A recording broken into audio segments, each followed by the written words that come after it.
Ma'am मला खूप white discharge होतोय, हे काळजीचं आहे का? तर होणारे सगळेच व्हाईट डिस्चार्ज काळजीचे नसतात.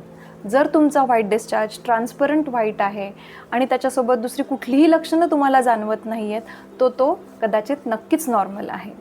व्हाईट डिस्चार्ज हा आपल्या 30 दिवसांच्या सायकलमध्ये नॉर्मली होत असतो. पिरियड येण्याच्या आधी, पिरियड संपल्याच्या नंतर आणि महिन्याच्या सायकलमध्ये मध्यभागी म्हणजे ओव्ह्युलेशनच्या दरम्यान तुमचा व्हाईट डिस्चार्ज वाढतो.